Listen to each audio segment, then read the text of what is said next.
Elkan Bagot turut rayakan keberhasilan skuad Garuda. Kim Pan-gon tuntut Malaysia tiru timnas Indonesia. Punggawa Garuda yang tampil impresif selain Tom Haye dan Rizky Ridho. Simak informasi selengkapnya sebagai berikut.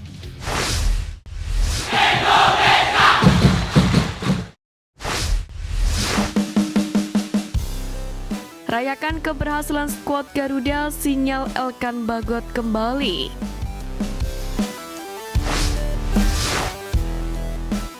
Kabar menarik datang dari Elkan Bagot yang muncul di perayaan kelolosan timnas Indonesia ke babak ketiga kualifikasi Piala Dunia 2026 zona Asia.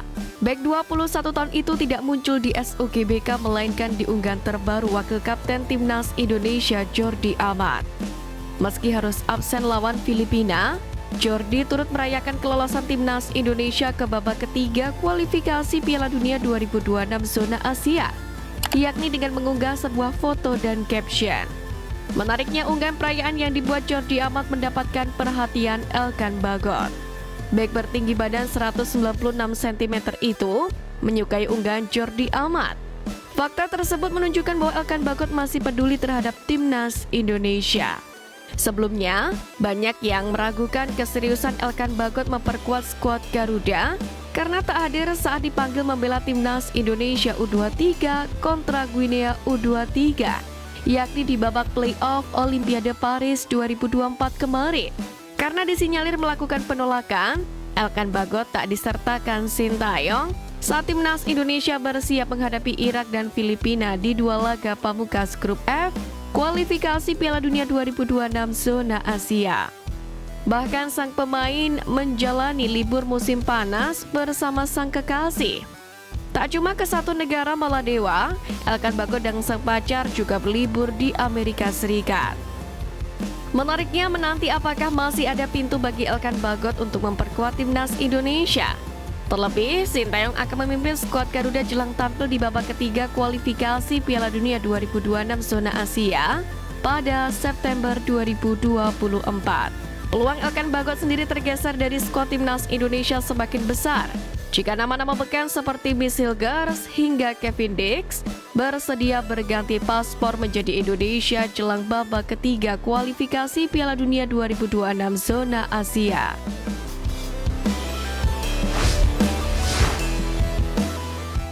Punggawa Garuda yang tampil impresif selain Tom Haye dan Rizky Ridho.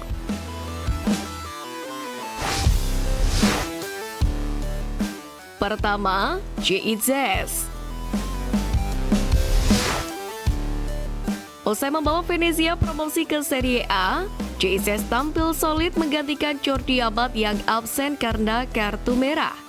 Di laga kontra Filipina, Bang J mencatatkan 1 tackle, 2 sapuan, dan 4 intercept untuk menghentikan serangan lawan.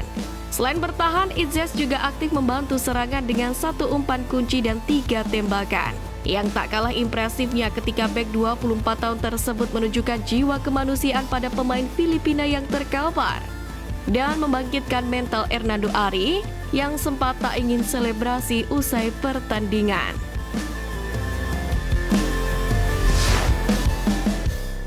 Kedua, Nathan Juan.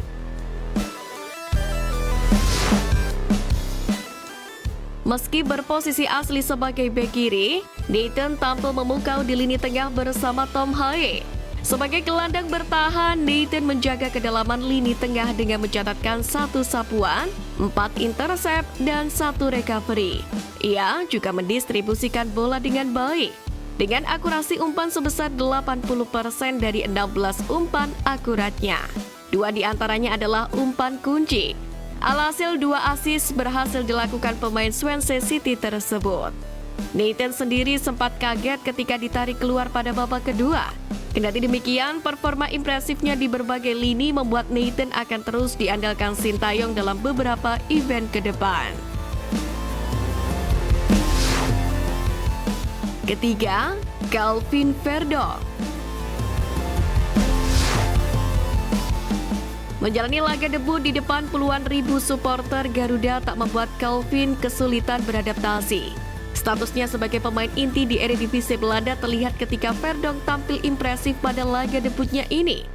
Menggalang serangan dari sayap kiri dengan 24 umpan akurat dari 32, termasuk 2 umpan kunci. Di pertahanan, ia mencatatkan 1 tackle dan 2 intercept untuk mengadang serangan lawan. Menariknya, Kelvin Verdonk juga aktif menyerang hingga mendapatkan peluang emas. Jika terus konsisten, bukan tidak mungkin Verdonk akan menggaransi posisi wingback kiri di atas Saint Patinama dan juga Pratama Arhan.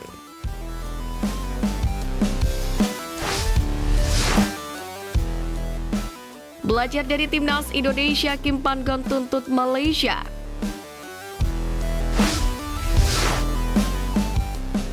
Kegagalan Timnas Malaysia menembus putaran ketiga kualifikasi Piala Dunia 2026 membuat sang pelatih Kim Pan-gon meminta skuad Harimau Malaya meniru perjuangan Timnas Indonesia.